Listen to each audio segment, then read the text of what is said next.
Well, Jay, welcome to the podcast. Thank you. I love your podcast. I know, it's one of the best, huh? I know. You're top 100 now, isn't it? I did get ranked. I found out why, though. It's because I interviewed the CEO of Mopod. And since he was in the episode, he wanted to promote it because it makes, promotes his company, promotes him. And he plugged the episode into their marketing. They do podcast marketing. And so it got visible on the charts, which was cool for like maybe 10 days. And then it slowly fell out. But it was not like the total top 200. It was just in education. Well, but still good. Yeah, it's 200. I thought it's 100. It might be 100. I'd have to check. Cool. That's amazing. That's amazing.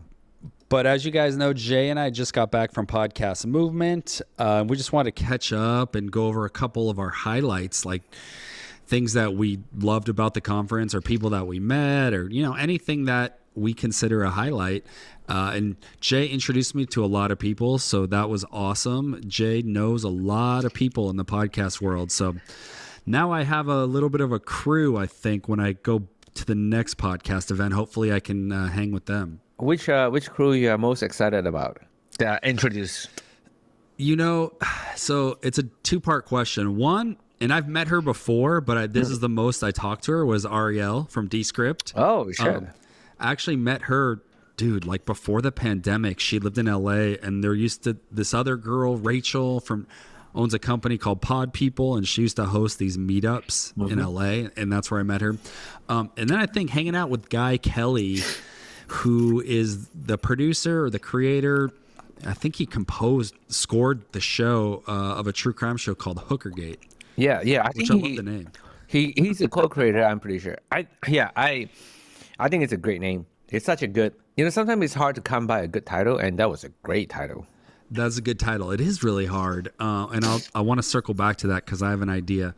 But dude, his story is cool because he won some contests out of it was either hundreds of podcasts or a couple thousand with iHeart Radio, and his podcast won. And so it got into iHeart Radio's marketing department, and they monetized, and they've been, he told me he's still waiting on the check. He should get paid in a couple months. It was either weeks or months. Regardless, I've got to check that show out. I've heard really good things. Yeah, and people love that show, and especially it's fiction, right? So yeah, I think people love that show. And also, I just want to say, I don't think you can latch on to Ariel. She's just everywhere. I know. That's what I was going to say. She knows too many people. She probably doesn't want to hang out with me. She has more people to hang out with. Yeah, but sure. That was probably I was just glad that I got to finally actually chat with her a lot. I have met her, but briefly. Guy Kelly. And then maybe you know him. His name's Jeremy Enns. Yeah. He's from. I called him the podcast Jesus. He does look like that. Yeah. He has a all about podcast marketing, and he has a newsletter and a website, and he gave me this shirt. The newsletter's called Scrappy Podcasting, so stay scrappy. Yeah. I have that shirt too. Your shirt, Jay. I only have a Deadpool shirt on right now. I should have wear something. I should have wear Pod Chaser or something. Pod Chaser? You introduced me to Trent. Yeah.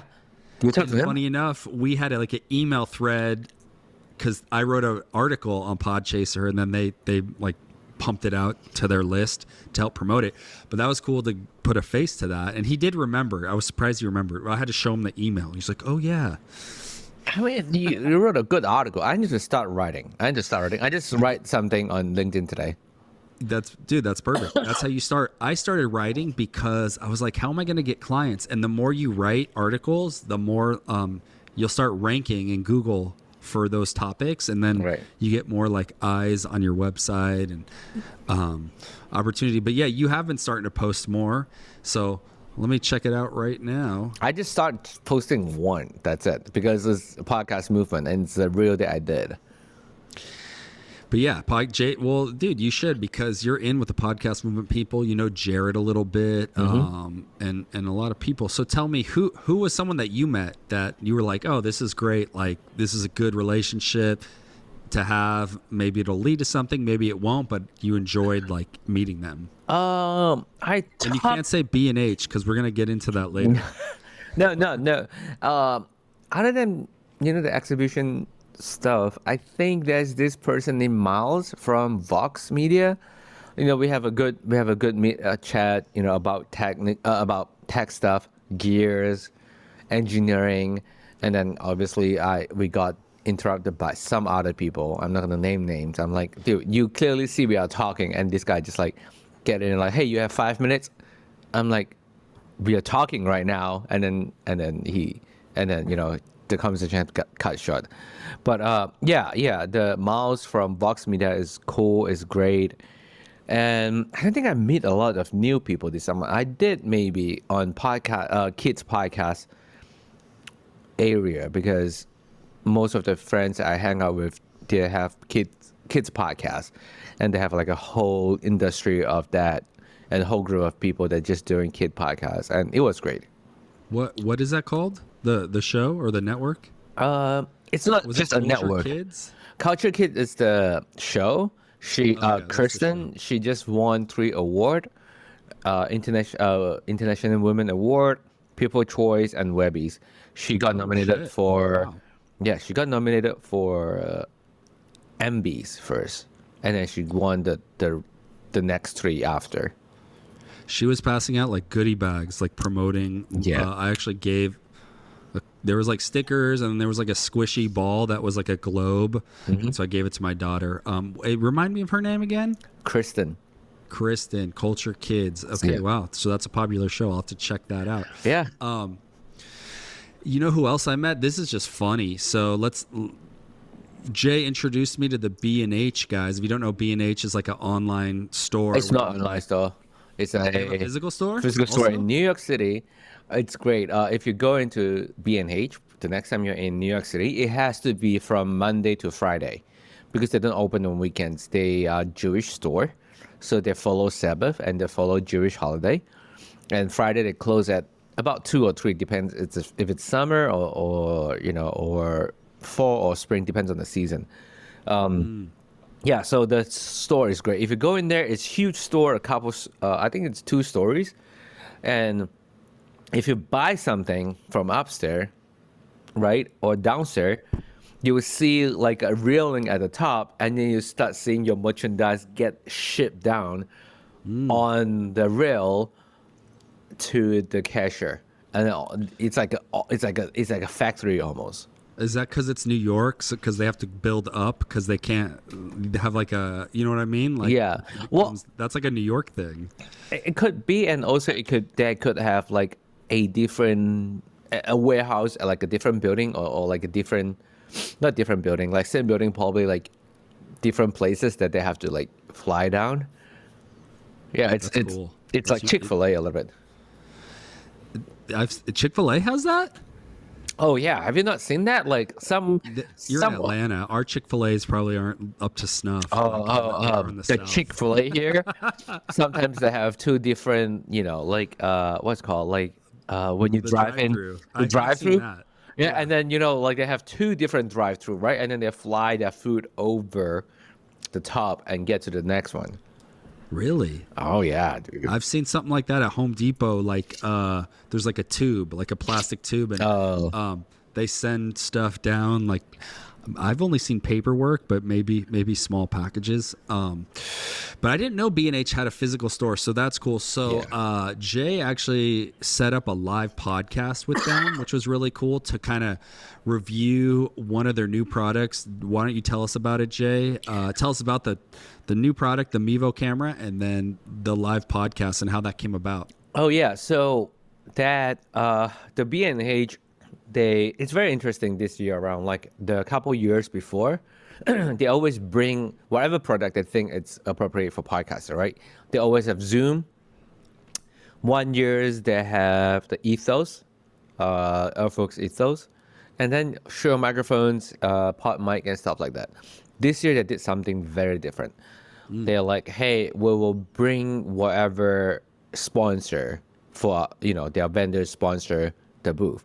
So Mevo Core, Mevo Camera by Logitech is one of the sponsors because they try to get into podcasting industry. And Shure, it's also another sponsor because Shure want to be everywhere, and they deserve to be everywhere.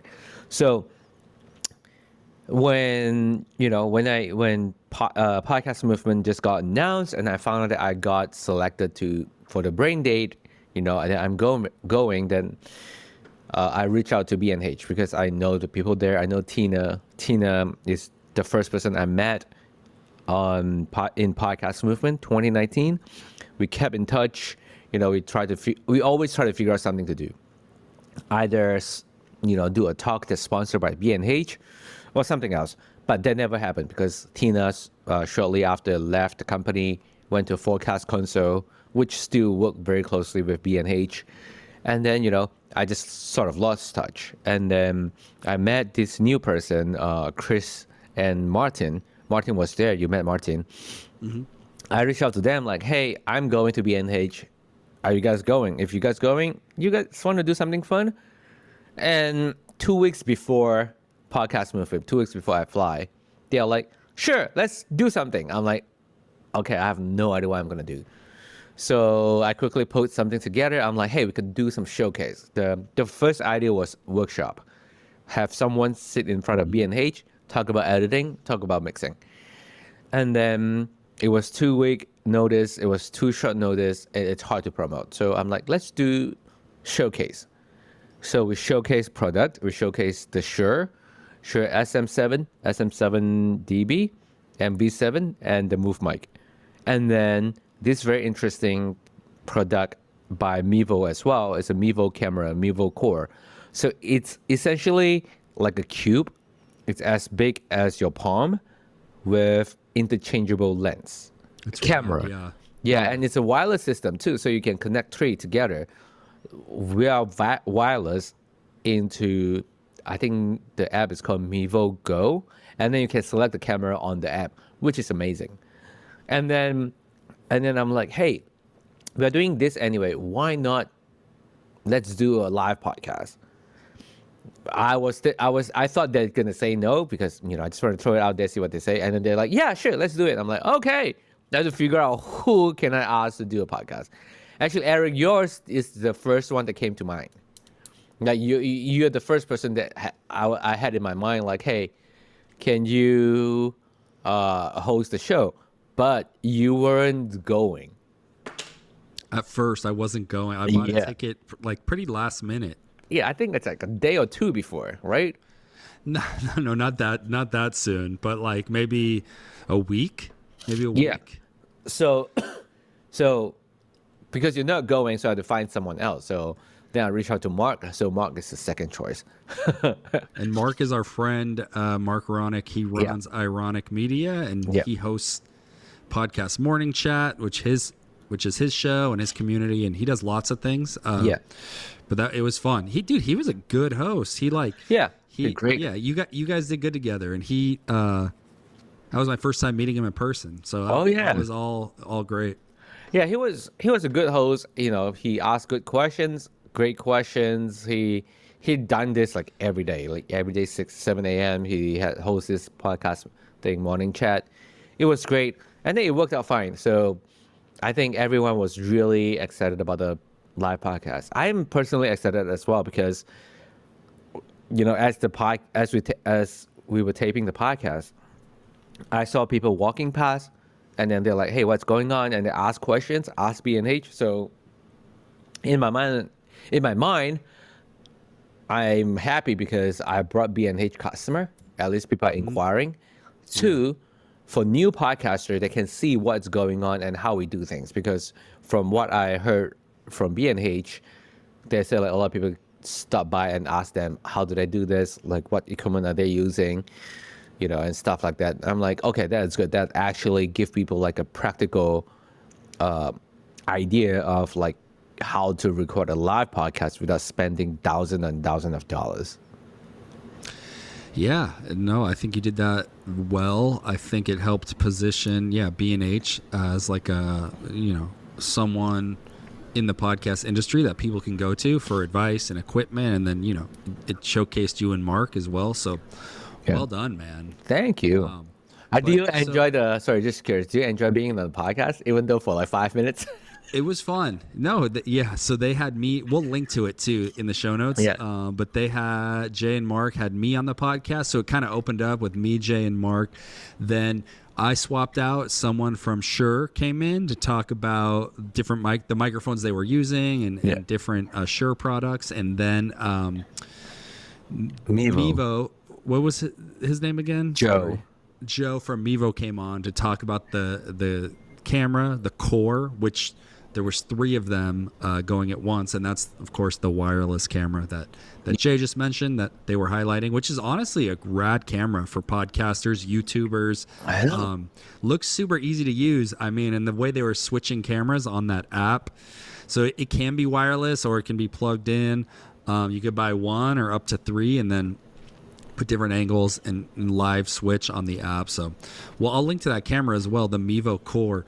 But Jay, tell me, so you've been to several podcast movements, you've spoken at several. So where does this one rank on your list? Like, was this your favorite? Was it not? Tell me what you liked about it.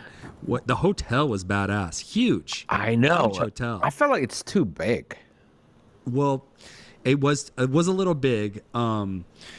What was new to me, and maybe they did this last year, but all the panels and talks were in the expo floor. So basically, in some podcast movements, you go to like different ballrooms, and they're like these carpeted rooms that like people use for hotels and meetings and performances. But this was like downstairs. It almost was like this giant warehouse, and then that's where all the expos, all the companies had their booths, and then the speeches were all done kind of in that room, but like in the corners, and it was just interesting. I was it like that last year? Yeah, it was like that since I believe in Denver. Oh, Denver was the first time.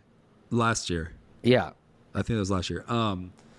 Denver. So yeah. What do you like about that? What don't you like about that? I kind of like that it's all in one space, so like you can stumble upon like the talks. Yeah. Whereas like at least with Evolutions, it's in different ballrooms, and sometimes they're like some are upstairs, some are downstairs, and you like, it's harder to like know what's going on kind of because they're like doors are closed and they're like in rooms. But that's just a personal thing. I don't know. What did you think? Yeah, I have love-hate relationship with that. The one in Denver was bad because I think it was their first time and everything was so loud. So you can't really hear the panel anyway. You're in the exhibition hall, everyone's talking. Imagine we were doing the live podcast there. So we're doing right by a panel. So we have speakers going through as well. So, it could be distracting. Yeah. But this year they gave like a headphone so you can wear it. Which I thought was cool, but you were kind of like, I thought so. So yeah, so all these talks were going on at the same time, and so that the audio didn't like bleed into one another from the speakers. You would wear these wireless headphones, and then you could hear the person speaking on the stage that you were at. What's funny is I went to a music festival a long time ago, like maybe 15 years ago at Bonnaroo in Tennessee. Have you heard of it? Oh yeah. And there at night there was like a rave, quote unquote, and but it's called the silent rave or silent the silent disco. Disco, yeah. And so the DJ's Do playing. you do it? But I did it for like 10 minutes, put it on, and it was just kind of cool. Like I guess that whatever the technology is, I don't know. It must be Bluetooth. Yeah, it's gotta be Bluetooth. Something more advanced, maybe, if that exists. It's probably like a multi-channel Bluetooth or multi-channel wireless. But it looks good for the. Okay, I felt like the participant felt cool. It's like, hey, I'm cool. But people like bypasser just watching it. This is cringe. Just dancing to nothing. Yeah. I mean, I didn't even really dance. I kind of just like moved around and walked.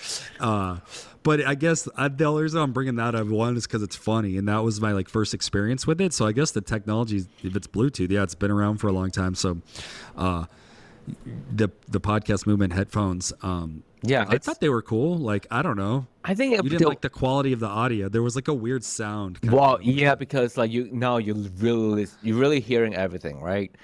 Like it's hard to do noise reduction on stage, right? So you definitely can hear whatever they got pick up at the mic. And if there's 4-person panel, that's no way they're gonna mute the other 3-person when one person is talking. So you still hear a lot of the ambience noise. Sure. Yeah. Yeah. But probably better than not having the headphones. Oh, yeah. 'Cause I did watch one without headphones, and like you had to be pretty close to the stage. Yeah, it's hard to hear. Or else it did not sound good. You had to be like in the front couple rows. So what about the iHeart party, the Topgolf? Topgolf is great. That was my first time ever playing golf, ever. It was your first time ever at a Topgolf and ever swinging a golf club, right? Yeah, I swung. Well, You did okay. Yeah, putt-putt's not necessarily a golf, right? Putt-putt is Right, different. that's different. Yeah. Yeah. So, and yeah, I felt like I did okay because I'm good at mimicking people, so I can look at your body posture and stuff like that. I can mimic pretty quickly. Whether it will hit or not, that's another question. Yeah, so this year, so every year, at least the podcast movements I've been at, iHeart Radio throws a big party, and they usually rent out. The ones I've been to, it's usually in like a nightclub, and they rent out the whole nightclub. It's like open bar, and then they have like a DJ or something. But in this one in DC, they rented out Topgolf, and so it was for only us, the people that were at the conference. Yeah. There was a DJ, but it was kind of lame. He was like upstairs, and like Upstairs. nobody was like, No one's there. No one's dancing. nobody was there. And I was like, at the Vegas one, Evolutions, Podcast Movement Evolutions Vegas, I think it was 2022 or 2023.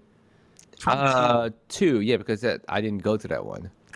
Dude, that one, the open bar, you could get like hard liquor, whatever you wanted. But at this one, it was only beer and wine, which is fine. But like, it was kind of nice, like having like the liquor. I don't know. Yeah, I mean, the budget shrunk, right? Yeah, the budget shrunk, I guess. But it seemed like there were so many thousands of. How many people were at Podcast Movie, you think? Like a couple thousand? I felt like it's maybe 1,000, like That's 1,500 it? or so. Like it used to be more. It used to be like 3,000 to 4,000. That's what I heard. You don't think it was? Do you think it was? I don't think it was. Like It's hard to tell because everyone's doing different shit. Like it's spread out. even in the morning, right? Like if you go to their keynote, usually they are packed. I don't think that's packed this time around. Because they're kind of boring, Jay. Like, Oh yeah. It's. I think the first few years when I went, the keynote was really good. This year, it's exciting. like, You're like excited. You know, it's like newer, but now, and it's just like hard to hear. Like you're in the back, and then they talk about like they get these celebrity podcasters to like do a keynote opening speech, and then it's like unrelatable kind of. Yeah. You know, they start talking about like growth and their show process and this and that. It's kind of like, Yeah, like I mean, the Steve Barrett I heard is great. I heard they have some, nuggets that people that can take away from. But if you have like Amy Poehler or people that come in like, hey, my show become this big, I'm like, you're the celebrities. People are gonna listen to your show anyway. Yeah, like Will Ferrell. Yeah. He came one year. Dude, but overall, yeah, I had a great time. The hotel was good. There was a casino nearby. And I lost a bunch of money, $1,600, which stung, but it's okay. I'm over it now. But all in all, a good event. But now let's the good, the bad, and the ugly. So the bad, I want to bring something up, and I'm not trying to bash Podcast Movement because I've met Jared, the founder. He's great. I had a brief conversation with him, and I think it is a really well done event. But Jay, how come if you speak, they don't pay for your flight or your hotel? The people that speak. I think why don't other conferences? I feel like you at least get that covered. only the big one. So if you speak at keynotes, I'm pretty sure they fly you out. Because imagine if they have like hundreds of people apply to speak, right? Like how much money do they have to spend? So there's like tens of thousands of dollars right there. And More maybe, Yeah. maybe like 100 even. yeah, so the only thing they could do is, I mean, the only thing they could do is take it. Sorry to cut you off. I have a friend, John. He does music licensing. So his company licenses music for TV shows and films and Netflix and this and that. And he's kind of like built a name for himself. So he goes and speaks at these like music licensing conferences. And usually he says they at least cover the hotel and the flight. They don't pay you. Yeah. And these are like smaller conferences even, I feel like. How many people are speaking? That's the question. That's a good question. I don't know. Maybe it's not all every like half hour like podcast movement. Yeah. So Or maybe like one speaker speak like an hour or 2 hours. or something, or yeah. there's breaks and like I don't know. It's just interesting to me. Also, I will say, did great event. I'll probably go again next year. But dude, it gets expensive, man. Podcast movement is not cheap. Like the ticket. If you wait to the last minute like me, dude, it's like $500, and then the flight, and then the hotel. Most hotels are between at least like $250 a night, sometimes like more. Like, dude, it's pretty, dude. It's a pretty big commitment financially. What do you think of that? I mean, that's why I always go when I get selected because I get speak. free tickets. So at least I only pay for the hotel and the flight. But yeah, it's expensive. Some people think it's great because they get a good ROI on it. They met potential client. That's why, like, if you can't tell, like, everyone there was very salesy. Oh, Everyone that you met. People shook my hand so hard. I was like, all right, guys, chill. Remember the AI company that kept like asking you to use Oh their my product? God, this one guy, I think he was a little drunk, and he kept talking to me and like pushing it on me, and I was like, dude, I'm down to use some AI. Like, I'm not against it, but I was telling him like the AI, like you have to go in after and still like clean it up, and he's like, no, you don't. Like he was talking about his product, like, how many clients do you have? He was asking me. He's like, well, with my AI, like I can triple that or quadruple the amount of clients because you won't have to do as much work because the AI is going to do the editing. Your clients, they don't care how it sounds. They care about like the result. And Did he actually say that? yeah, well, he was trying to say that like some big clients, like they don't care that much how it sounds. They just care about like using the podcast for like trying to make money or using it as like a tool for their business. So it has to sound good, but it doesn't have to sound great is kind of what he was saying. See, this is what I kind of like sad about the podcasting industry, right? Like you have a lot of people like, yeah, it make noise. It's fine. But I know. people should be trained to be like, okay, you actually have to make it sound as good as possible. It's not just like, hey, it make noise and you call it a day, Yeah, no, you're right. There's a lot of that now. Well, especially with AI, because it makes everyone think that it's like so easy to like get involved. But you like, and the AI can help. Don't get me wrong. Yeah, like, I'm not against it, but like, yeah, it kind of like devalues like the product, like in the podcast world, the quality. I think. Yeah, YouTube, all, like content creation world in general. Yeah. But Jay, so tell me what else? What else did you like as we wrap up here? Okay.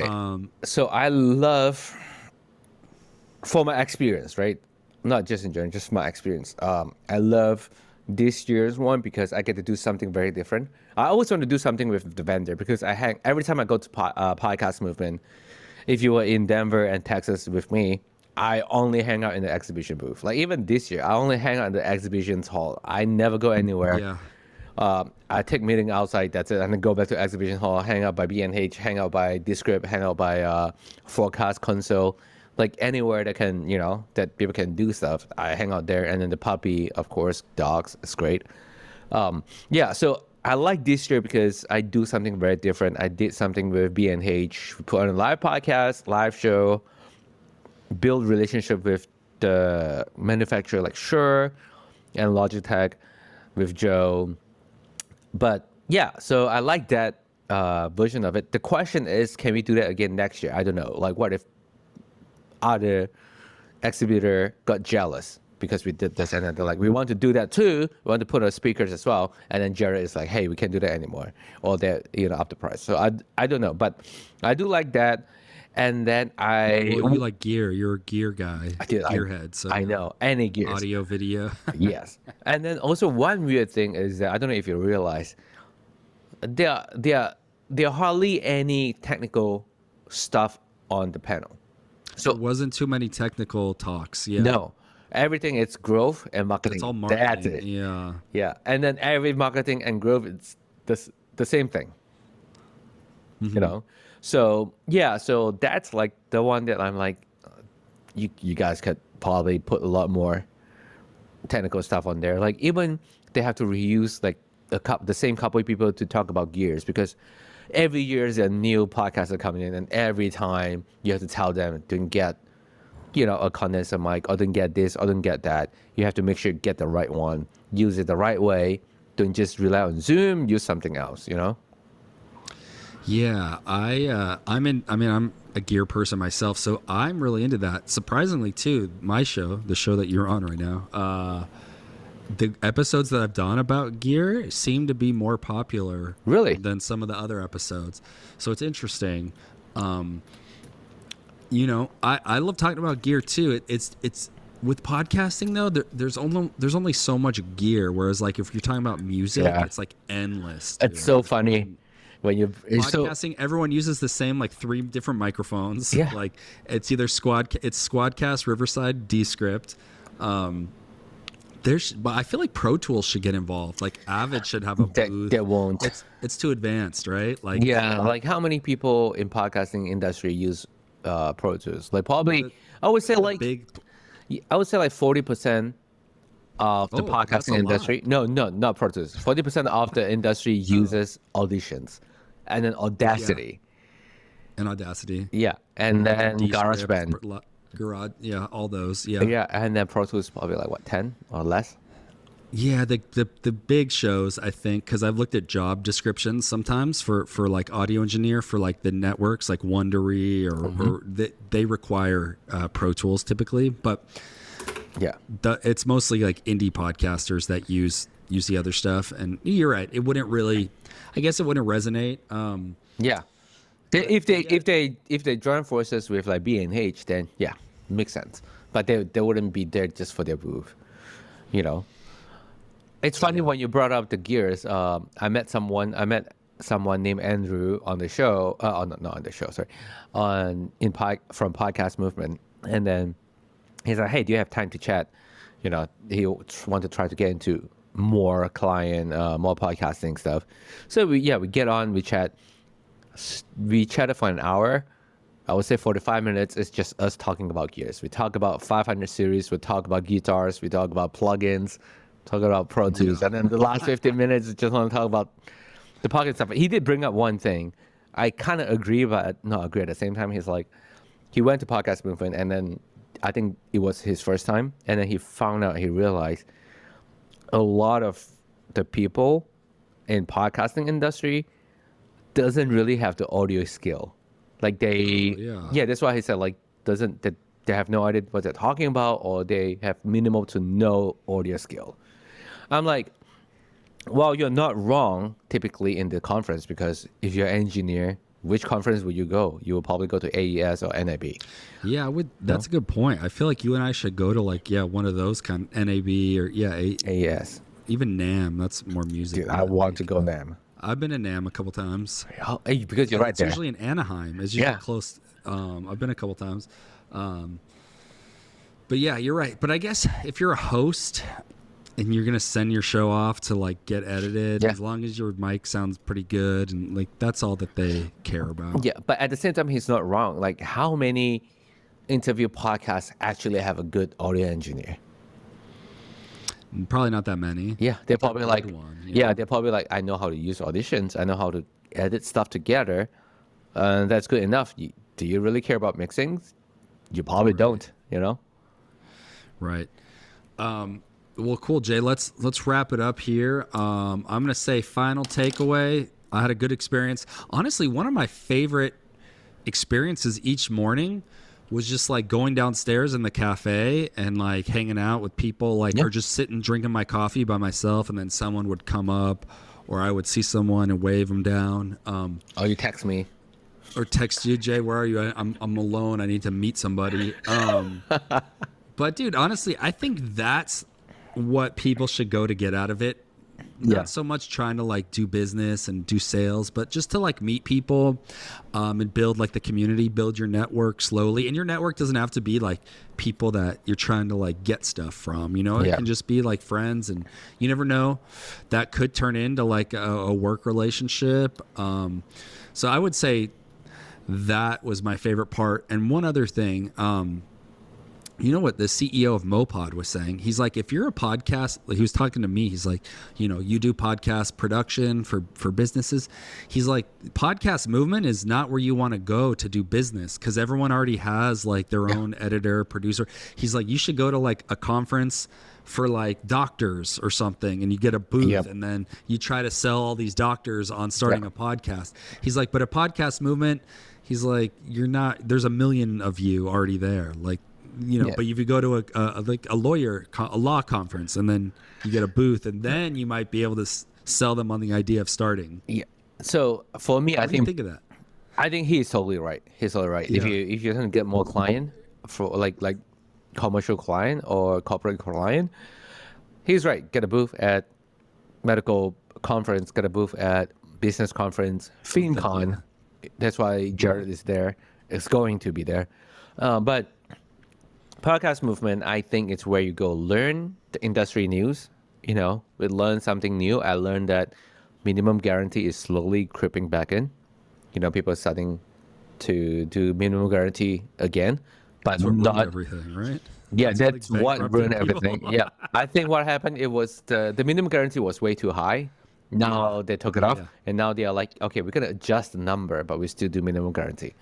What Jay's talking about is like if your show's big enough to get ad revenue from selling ads for your show, instead of it just being like on an ad by ad basis, just like a flat rate for like what that network thinks they could sell for you. It's like, you know what I mean? That's what you're talking about, right? Yep. And then so MG is creeping back, and podcast movement is where you go and make friends, like make network. You make friends, exactly. Yep. And also a place for you to meet your vendors.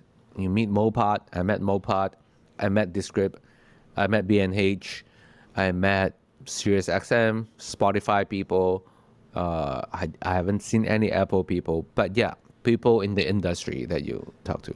That you want to meet, like I met, Libsyn, because I host with them. I talked to them for a little. Asha, they are kind of blowing up slowly. Like they're getting more and more popular. I talked to the Daily Wire just because nobody else was. I wanted to talk to them so badly, but I had no time. I used to talk to them a little bit. Yeah, they're actually pretty cool. I was like, hey, do you want our show to be on your network? Yeah, seriously. I think going to meet your friends and your vendors, that's key. I think that's a perfect takeaway. And not going there to lose money though. Don't go to the casino if there is one. Yes. The next one's in Chicago. I don't think there's a casino there, so we're good. But then it's like, should I even go if there's no casino? Like, what's the point? That's the whole point. You were there, right? Like that's how I convince you to go. You're like, oh, I don't know if you're able to go. I'm like, dude, there's like an MGM around here. You're like, what, MGM? I'm like, yeah. And then it's like, and then you're like, oh yeah, I can go casino. It's not bad. I'm like, yeah. It was a nice casino too, dude. Super clean. Like it had mixed reviews online, but meet your vendors, meet friends, and hang out. But Jay, let's close out, man. Tell everybody where they could find you, what you're working on. Tell them about your new website, all the things, and I'll link to all that. Thank you. So I finally have a website now. It's jayyao.com. It's JAYYOW.com. And I'm working on my show constantly that's never launched. It's called What's That on Your Desk? I think I should launch it and then get more product review. And I want to do more product review stuff. We'll start reviewing stuff on your desk. I know. I just got a mic from Shure. I want to review them. But I want to do something fun to review. I don't want to be like, hey, this is the mic. Hey, look at the size. I want to do something fun. But and follow me on Instagram, JAY_YOW07. Same on X. And then LinkedIn is Jay Yao on LinkedIn. All right, Jay. Well, thank you for coming on. Thank you so much for having me, Eric.